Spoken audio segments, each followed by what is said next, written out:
안녕하세요. 최일호 상무가 풀어주는 미국 시장의 모든 것 2월 6일 월요일 책플미 시작하겠습니다. 주말 잘 보내셨습니까? 잘 보냈습니다. 네, 얼굴이 하얘졌네요. 네.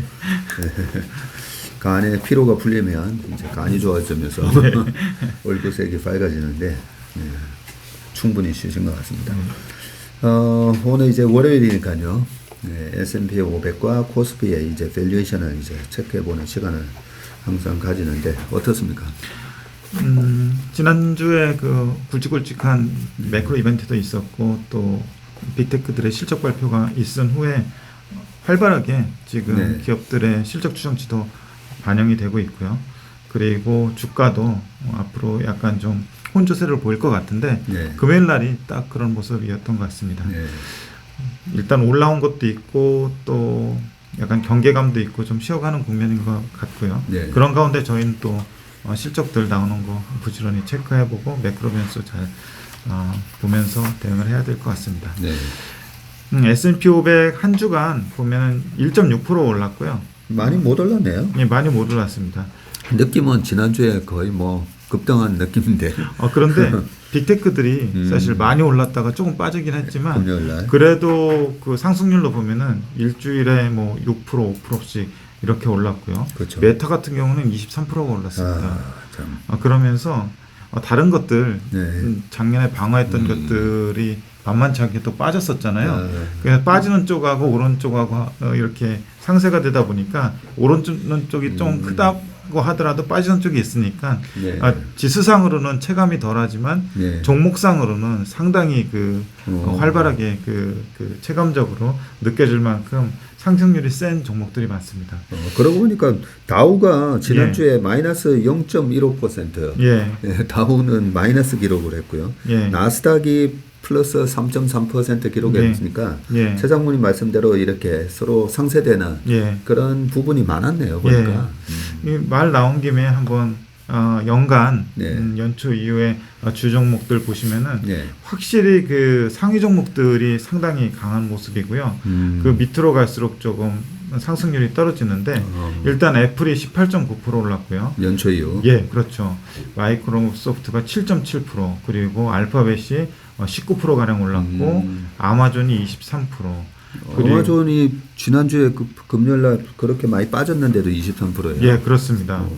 그리고 테슬라가 54% 올랐고요. 예. 엔비디아가 44% 올랐고요. 그리고 메타가 55% 올랐습니다. 야, 참. 그러니까 이 기존에 작년에 좀 어려웠던 종목들, 네. 기존에 그 미국 시장을 이끌었던 종목들의 상승세가 연초에 강하게 나타나고 있고요. 밑으로 갈수록 한 자릿수 상승률들이 많이 보이고 또 마이너스 상승률도 덜어 보이잖아요. 예. 이를테면은 유나이티드 헬스 같은 경우 마이너스 11% 보이고 있고요. 그리고 존슨앤존슨 마이너스 6%, 그리고 JP 모건 뭐 5.2%. 그렇네요. 예, 이런 류의 그 밑에 그 대형 주단들에서 위에 대형 주단들하고 차이가 확 나다 보니까 지수상으로는 별로 체감을 못해도 위에 상위 종목, 특히 이제 우리나라 분들이 좀 잘 아는 종목들 많이 들고 있을 예. 경우에는 작년의 어떤 손실률 자체를 예. 상당히 회복했을 것 같습니다.